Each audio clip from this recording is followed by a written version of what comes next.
Starting में हमें दिखाया जाता है कि अदालत में जज एक आदमी को उम्र कैद की सजा सुनाते हैं। इस आदमी का नाम एंडी ड्यूफ्रिन होता है, जिस पर ये इल्जाम होता है कि उसने अपनी वाइफ का कत्ल किया है। दरअसल इसकी वाइफ का किसी के साथ अफेयर होता है, लेकिन उन दोनों का किसी ने कत्ल कर दिया होता है, जिसका इल्जाम एंडी पर आ जाता है। इसके पास कोई सबूत न होने के कारण जज इसको शोशांक रिडेम्पशन जेल में उम्र कैद की सजा सुनाते हैं। ये जेल कोई मामूली जेल नहीं थी। आज तक कोई भी कैदी यहाँ से भाग नहीं पाया था। जब एंडी इस जेल में आता है तो उसे पता चलता है कि यहाँ के कायदे कानून बहुत सख्त हैं और अगर कोई कैदी यहाँ से भागने की कोशिश करता है तो पकड़े जाने पर उसे बहुत बेरहमी से मारा जाता है। यहाँ मौजूद जितने भी कैदी होते हैं वो सभी किलर होते हैं या बलात्कारी। एंडी इन सब के बीच बहुत दुखी होता है, पर अब उसको इस बात को स्वीकार करना होगा कि उसे यहाँ रहना है। इसी दौरान एक दिन एंडी की मुलाकात एक कैदी से होती है जिसका नाम रेड होता है। रेड को इस जेल में पूरे 20 साल हो चुके हैं। इन दोनों की यहाँ आपस में अच्छी दोस्ती हो जाती है, जिसके बाद एंडी को पता चलता है कि रेड के यहाँ के गार्ड्स के साथ अच्छे कॉन्टेक्ट्स हैं, यानी वो बाहर से कोई भी सामान मंगवा सकता है। एंडी रेड से कहता है कि क्या तुम मुझे एक हथौड़ी और एक बड़ा सा पोस्टर दिलवा सकते हो, जिसके जवाब में रेड उसे कहता है कि क्या तुम उस हथौड़ी की मदद से इस जेल में सुरंग खोदकर यहाँ से भागने की कोशिश करोगे। लेकिन एंडी उसे कहता है कि नहीं, मुझे पत्थर तराशने का शौक है। फिर इसके अगले सीन में हम देखते हैं कि रेड वो हथौड़ी मंगवा लेता है, पर वो यहाँ मन ही मन सोचता है कि अगर एंडी सच में इस छोटी सी हथौड़ी के सहारे कोई सुरंग खोदना चाहता है तो उसे कम से कम 600 साल का वक्त लगेगा। फिर ये किसी कैदी के सहारे ये सामान एंडी तक पहुंचा देता है। अगले सीन में हम देखते हैं कि एंडी को 3 लोगों ने एक सुनसान जगह पर पकड़ रखा है। ये तीनों एक एक करके एंडी के साथ जबरदस्ती रेप करते हैं। ये सभी अगले 2 साल तक चलता रहता है। ये तीनों मौका देकर एंडी के साथ जबरदस्ती करते थे और एंडी अकेला होने के कारण कुछ नहीं कर पाता था।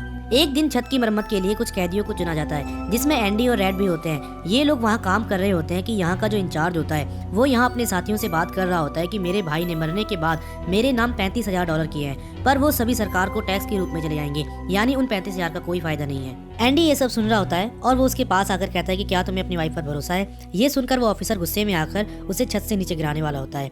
तभी एंडी उसे कहता है कि मैं पहले बैंक में बैंकर था, मैं तुम्हारी मदद कर सकता हूँ। ये सुनकर वो ऑफिसर उसकी बात सुनने लगता है। एंडी उसे कहता है कि अगर आपको अपनी वाइफ पर भरोसा है तो सरकार का एक रूल है कि आप अपनी वाइफ को $60,000 तक का गिफ्ट कर सकते हो, जिस पर कोई भी टैक्स नहीं लगेगा।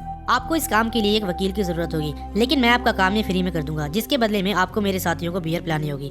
अगले सीन में हम देखते हैं कि एंडी अपने साथियों के साथ बियर पी रहा होता है, यानी एंडी ने उस ऑफिसर का काम कर दिया होता है। अब हम देखते हैं कि एंडी और रेड साथ में मूवी देख रहे होते हैं, जो कि जेल वालों की तरफ से दिखाई जाती है। पर ये मूवी एंडी ने कई बार देख ली होती है, जिससे वो बोर होकर वहाँ से बाहर आ जाता है। बाहर उसे वही 3 लोग मिलते हैं जो उसका बहुत टाइम से रेप कर रहे होते हैं। वो लोग एक बार फिर से इसके साथ जबरदस्ती करने की कोशिश करते हैं, लेकिन इस बार एंडी उनको मना कर देता है और उनसे लड़ने लग जाता है, जिसके बाद वो लोग एंडी को बहुत मारते हैं और एंडी 1 महीने के लिए हॉस्पिटल में भर्ती हो जाता है। जिसने एंडी के साथ जबरदस्ती की थी उसको 7 दिनों तक काल कोठरी में बंद कर दिया जाता है। जब वो उस काल कोठरी से बाहर निकलता है तो जिस ऑफिसर की एंडी ने मदद की थी वो उसको बहुत मारता है। वो उसे इतना मारता है कि उसको हमेशा के लिए अपाहिज बना देता है। अब एक दिन जब एंडी ठीक होकर आता है तो इस जेल का वार्डन एंडी के सेल की तलाशी करवाता है। एंडी के हाथ में बाइबल होती है, जिसे देखकर वार्डन उससे उसकी फेवरेट लाइन पूछता है। एंडी उसे कहता है कि हमें हमेशा चौकन्ना रहना चाहिए, उसकी नजर सब पे है। ये सुनकर वार्डन उसे कहता है कि ये लाइन मुझे भी पसंद है, पर इससे ज्यादा मुझे वो पसंद है जहाँ पर लिखा है कि मैं दुनिया का उद्धार करता हूँ, जो मेरे पीछे आएगा वो स्वर्ग जाएगा। यहाँ बहुत देर छानबीन करने के बाद इनको कुछ भी नहीं मिलता। यहाँ वार्डन देखता है कि यहाँ पे हर तरफ एक्ट्रेस की फोटो लगी है, जिसमें एक बहुत बड़ा पोस्टर भी होता है, जिसको देखकर वार्डन एंडी से कहता है कि इन चीजों को मैं अलाउ नहीं करता, पर कभी कभी हमें कई चीजों को नजरअंदाज कर देना चाहिए। फिर वार्डन यहाँ से जाने लगता है। जाते समय वो एंडी को उसकी बाइबल वापस करता है और कहता है कि मुक्ति इसी में है। यहाँ सबसे हैरानी वाली बात ये होती है कि इतनी तलाशी के बाद भी वार्डन को वो हथौड़ी नहीं मिली जो एंडी ने रेड से मंगवाई होती है। एंडी ने उस हथौड़ी को कहाँ छुपाया है ये हमें इस मूवी के एंड में पता चलेगा। अगले दिन वार्डन एंडी को अपने पास बुलाकर उसे यहाँ की लाइब्रेरी का असिस्टेंट बना देता है। दरअसल वार्डन को ये पता लग चुका था कि एंडी बहुत इंटेलिजेंट है और इसके यहाँ काम करने से वार्डन को बहुत फायदा हो सकता है। इस लाइब्रेरी में एक बूढ़ा आदमी होता है जो कि पिछले 50 सालों से इसी जेल में होता है और अब उसने इस जेल को अपना घर बना लिया होता है। एंडी को इसी के अंडर में काम करना है। यहाँ एंडी इस काम के साथ साथ दूसरे ऑफिसर्स की ITR भी भरने लगता है। अब समय के साथ साथ एंडी का काम बहुत बढ़ने लगता है, इसलिए यहाँ वो अपने दोस्त रेड को अपना असिस्टेंट बना लेता है। अब एंडी का काम देखकर वो लोग उस बूढ़े आदमी की सजा माफ कर देते हैं और उसे यहाँ से इस जेल से रिहा कर देते हैं। पर वो बूढ़ा आदमी बिल्कुल नहीं चाहता कि वो यहाँ से जाए, क्योंकि वो पिछले 50 सालों से इसी जेल में है और अब उसने इस जेल को ही अपनी दुनिया बना ली होती है। इसलिए ये यहाँ से जाने से पहले यहाँ पर एक आदमी को पकड़ लेता है और उसको मारने की कोशिश करता है। ये ऐसा इसलिए करता है क्योंकि इसको लगता है कि अगर ये यहाँ पे इसको मार देगा तो इसकी सजा बढ़ जाएगी, जिस वजह से ये यहाँ से बाहर ना जाकर यहीं पर रह जाएगा। पर एंडी के बहुत समझाने के बाद वो उसकी बात मान लेता है और यहाँ से रिहा हो जाता है। जब ये यहाँ से इस जेल को छोड़कर बाहर की दुनिया में जाता है तो ये देखता है कि बाहर की दुनिया इसकी सोच से बहुत आगे निकल चुकी है। बाहर इसका किसी भी काम में मन नहीं लगता, तो ये एक दिन फांसी खाकर मर जाता है। इधर जेल में वार्डन एक प्रोग्राम स्टार्ट करता है जिसका नाम इन आउट प्रोग्राम होता है। इसमें जेल के कैदियों को बाहर मेहनत करने के लिए ले जाया जाएगा, जिससे इनको पता चलेगा कि मेहनत करके पैसे कैसे कमाए जाते हैं। और दूसरी तरफ यहाँ वार्डन को ये फायदा होता है कि वो इनको बहुत सस्ती लेबर देकर इनसे बहुत ज्यादा काम करवाएगा, जिससे उसके पास काफी सारा पैसा आने लगेगा। वार्डन यहाँ काफी सारा पैसा कमाने लगता है, पर ये पैसा ब्लैक का होता है, इसलिए यहाँ वो एंडी की मदद लेता है। एंडी यहाँ इसका पार्टनर एक ऐसे इंसान को बनाता है जो कि वास्तव में है ही नहीं। वो रैंडल स्टीफन नाम के एक आदमी के नकली डॉक्यूमेंट्स बनाता है और उसी के अकाउंट्स में सारे पैसे डाल देता है। यानी कि अगर कभी भी पुलिस को उसके बारे में पता चले तो वो बस रैंडल नाम के आदमी को ढूंढते रह जाएंगे, जो कि इस दुनिया में है ही नहीं। अगले सीन में हम देखते हैं कि यहाँ एक टॉमी नाम का यंगस्टर आया होता है, जो कि एंडी से अपनी हाई स्कूल की पढ़ाई करना चाहता है, ताकि जब भी वो यहाँ से वापस जाए तो कहीं जॉब करके अपना करियर सेट कर सके। एंडी भी उसकी मदद करता है, जिससे वो एंडी से काफी खुश होता है। एक दिन टॉमी रेड से पूछता है कि एंडी ने ऐसा क्या किया जिससे उसे उम्र कैद की सजा मिली। रेड उसे बताता है कि उसने अपनी वाइफ और उसके लवर का कत्ल कर दिया था। हालांकि उससे पहले वो एक इज्जतदार आदमी था जो कि एक बैंक में बैंकर था।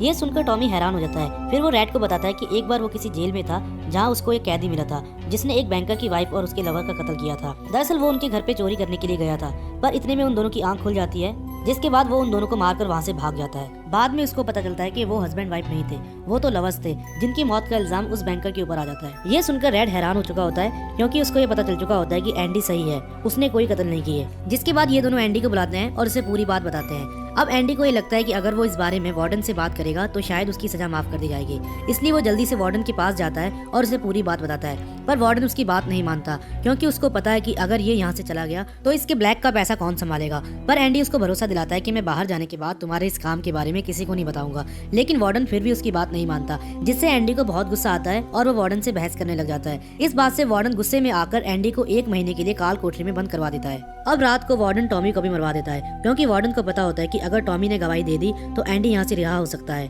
टॉमी के मरने की खबर वार्डन एंडी को काल कोठरी में आकर बताता है। एंडी ये बात सुनकर बहुत टूट जाता है, क्योंकि टॉमी एक ऐसा इंसान था जिसकी वजह से वो यहाँ से रिहा हो सकता था। लेकिन अब टॉमी की मौत की खबर सुनने के बाद एंडी वार्डन से कहता है कि मैं तुम्हारे लिए अब काम नहीं करूंगा। ये सुनकर वार्डन 1 और महीने के लिए उसे काल कोठरी में बंद कर देता है। अब पूरे 2 महीने काल कोठरी में बिताने के बाद एंडी रेड के पास बैठा होता है। वो उसे बताता है कि मैं जब भी यहाँ से रिहा होऊंगा तो मैक्सिको के जिवातेनियो शहर में जाकर रहूंगा।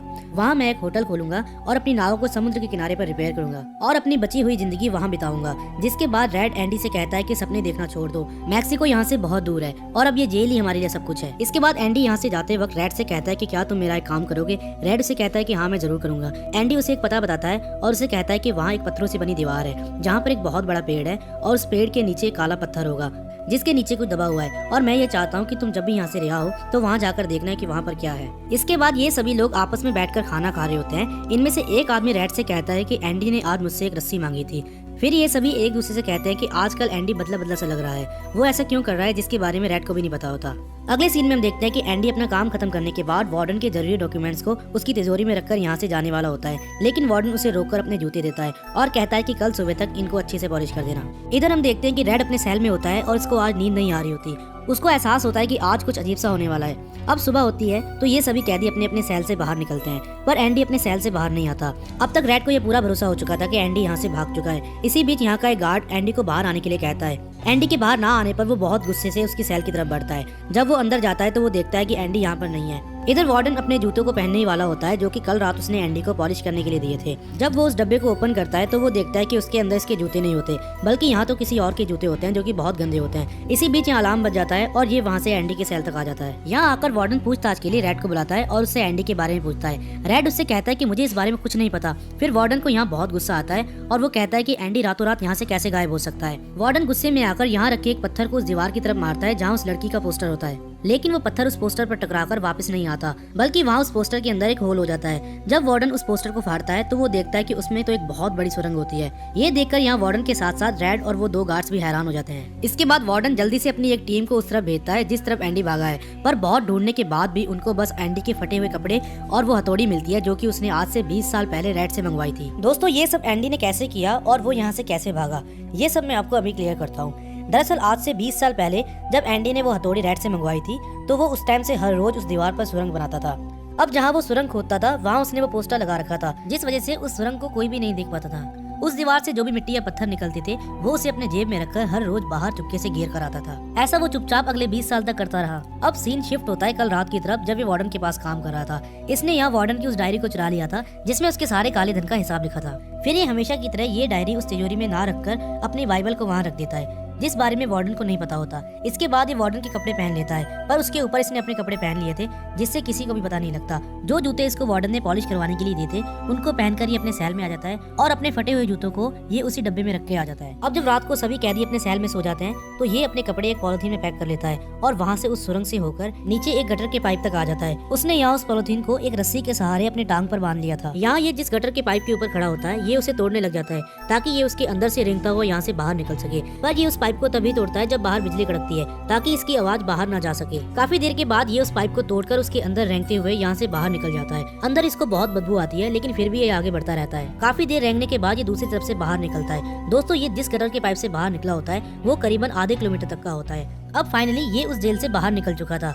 आज से पहले इस जेल से कोई भी नहीं भाग पाया था, पर एंडी पहला ऐसा इंसान होता है जो इस जेल से भाग कर निकला होता है। अब सबसे पहले ये इस बारिश में नहाकर खुद को साफ करता है और दूसरे दिन वार्डन के वो कपड़े जो उसने आते वक्त एक पन्नी के अंदर छुपा दिए थे उनको पहनकर ये बैंक में जाता है जहाँ वार्डन ने अपनी सारी ब्लैक मनी एक ऐसे इंसान के नाम कर रखी थी जो कि इस दुनिया में है ही नहीं, लेकिन उसके सिग्नेचर एंडी ही करता था और इसके पास उस आदमी के सारे डॉक्यूमेंट्स होते हैं। इसलिए ये वार्डन के सारे पैसे निकलवाकर वहाँ से भाग जाता है। अब इसके पास वार्डन की ब्लैक मनी के जितने भी सबूत होते हैं उसे वो प्रेस वालों को भिजवा देता है, जिसके बाद ये खबर अखबार में छप जाती है जिसे अब वार्डन अपने ऑफिस में बैठकर पढ़ रहा होता है। ये खबर देखकर वार्डन जल्दी से अपनी तिजोरी से वो डायरी निकालता है जिसमें उसके सारे काले धन का हिसाब लिखा होता है, लेकिन वहाँ पर वो डायरी नहीं होती, वहाँ पर एंडी की बाइबल होती है, क्योंकि वहाँ से एंडी ने कल रात सारे डॉक्यूमेंट्स उठाकर अपनी बाइबल रख दी थी। जब ये उस बाइबल को खोलता है तो उसके अंदर लिखा होता है कि डियर वार्डन, तुमने सही कहा था, मुक्ति इसी में है। फिर जब वार्डन उसके अंदर चेक करता है तो उसमें एक हथौड़ी का ढांचा होता है। इसका मतलब ये होता है कि एंडी हमेशा अपनी हथौड़ी जिससे वो उस दीवार में सुरंग बनाता था उसे वो इस बाइबल के अंदर छुपा कर रखता था। इसीलिए जब आज से 20 साल पहले वार्डन एंडी के सेल में तलाशी के लिए आया था